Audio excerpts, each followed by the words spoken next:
designed, the laws of physics are designed, and according to highly mathematical principles. Anyway, all that's sort of leading to this.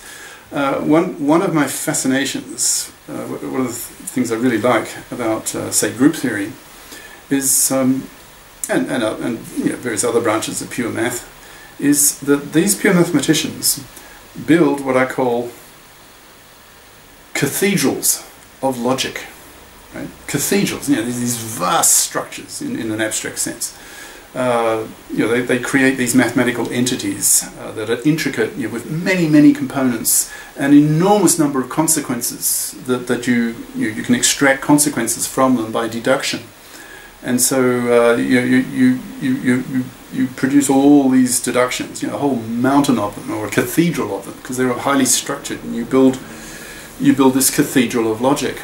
Now, as I was writing up the board for these 4 sessions, I got a taste of it, because the actual proof of this version of the pumping lemma for context-free languages, there's quite a chain of logic in the proof, and that's just my personal preference. But I really like that stuff. I like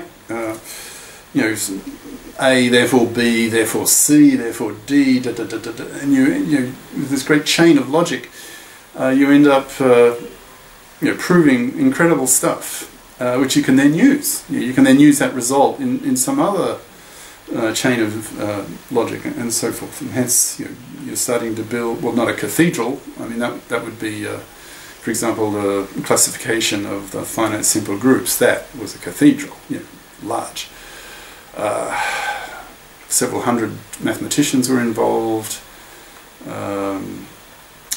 The research work was spread out over 10,000, 15,000 pages in math journals. Huge effort. And there's a team now trying to simplify the whole thing, bring it down to about 5,000 pages that you could put on books, that you could put on your shelf. And these books are being published regularly. I think 6 of them are out now, and I've got 4 of them, either in paper or electronic form. I need to get the next 2. Okay, so now on this board you won't get a cathedral of logic, but you will get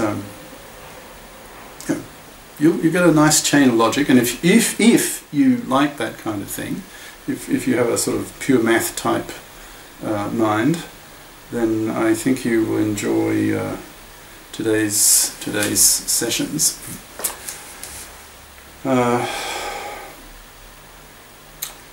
Right, so we prove the pumping lemma for context-free languages, and then at the very end, as I was saying, we then use that lemma in proofs by contradiction to show that a certain candidate language is not context-free. So, and that in turn, now we'll do that 3 times for 3 different languages.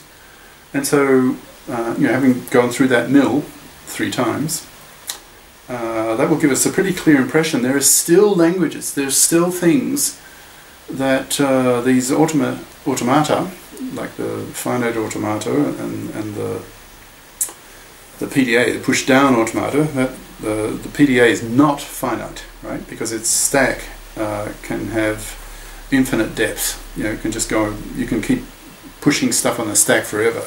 Okay, so it's not finite. It's not an FA. But even so, the stack has limits, right? There are still languages that you cannot accept because there was just the inherent limitations of the PDA. Okay, so, and that in turn motivates us to find a more powerful machine, and that machine in concept is the conceptual beginnings of today's programmable general purpose computers that have changed all our lives. Okay, and you can thank one, well, debatable, historically debatable, You can thank one man, and that's Turing, the British mathematical logician. If you push me, I would say, well, I think Babbage, another British, he was a professor of mathematics. He held the same chair as Newton. I can't remember anyway, there was a title for that particular chair, professorship. And recently, Stephen Hawking, the guy in the wheelchair, he held that chair as well. So there's some fairly famous names involved. And Babbage, early 1800s, he had a pretty clear idea of computation and programming. So I don't know. For me, it's, well, put those two together. They're two real pioneers of the vision of a general-purpose programmable computer. So Babbage, and then literally a century later, Turing. So if only Babbage had a bit more engineering nous and a bit more common sense, because he screwed up in the sense, his guy was brilliant and his ideas were valid, and he kept dreaming up better versions, and to the point where his earlier versions never got finished. And so eventually the government, who didn't understand what he was doing, they just gave him money because he was a Cambridge professor who was making all these wild promises of computing machines that could think, in a sense. So they, initially they gave him money, but after a while, they just stopped. And so computation could have had a century's head start. It's one of these what-ifs in history. So, okay, so for me a toss-up between Babbage and Turing as the real father of computing, in the sense of the general-purpose programmable computer. Right? I like rambling a bit, but that's part of my, it's deliberate. It's part of these courses. I'm trying to give the general background as well. I'm trying to educate you guys, and the only the nitty-gritty is not enough. Now, some Americans criticize me for doing this, and I criticize them right back. In fact, I find American education traditions too narrow. European intellectuals, I find, on the whole, much broader. Their culture is much broader. Like, for example, American techies, they have no real sense of history or politics. They're almost apolitical, so they seem virtually childlike in their inability to extract the political consequences of longer term technologies, stuff like that. Conclusions that are obvious to most European techies, because they're Europeans, they're sort of been more broadly educated.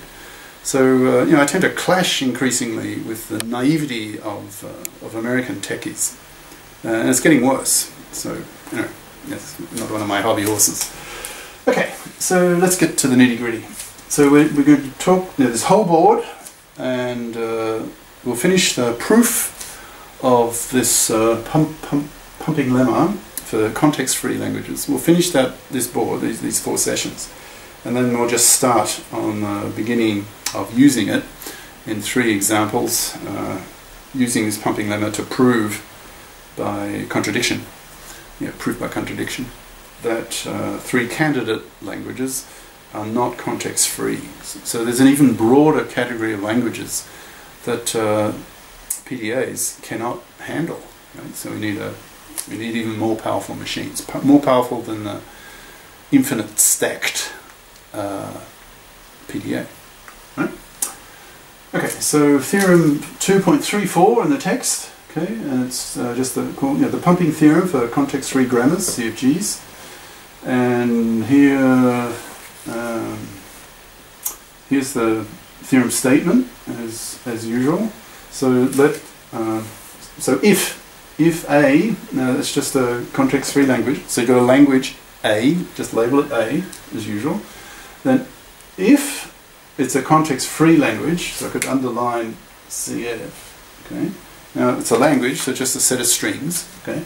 But if it's a context-free language, Now remember what that means? That means that it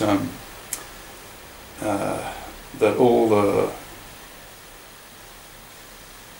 strings generated by that generated. I haven't talked about that. It's strictly the definition of context-free language. We haven't actually spelled it out. Like, why is it labeled context-free? Maybe I'll leave that. We'll come on to that later. Right. Okay, so you've got a context-free language, and you know that that's equivalent to a non-deterministic PDA, push-down automata, a machine, an automaton with a stack. Okay. So if it is a context-free language, there's a positive, I guess, integer p, and it's called the pumping length. So that any string that belongs to that language, so long as it's greater or equal to this length p, then that string can be pumped. Okay, that's the statement of the theorem. And then you ask, well, what does pumping mean? And in this context, for context-free languages, the pumping is a bit different from what we did before. Now, you'll find in the proof and the application of the lemma to examples, when we do proof by contradiction, you'll find a lot that's familiar with what we did before. Now, before we did 5 examples, remember, using the pumping lemma for regular languages to show that 5 candidate languages were not regular. Okay, so you've already got a lot of experience, and we can use that. You'll find a lot that's the same. So, oh yeah, we've done that before. Yeah, we've done that sort of thing before. So you should follow it. Well, the familiar parts.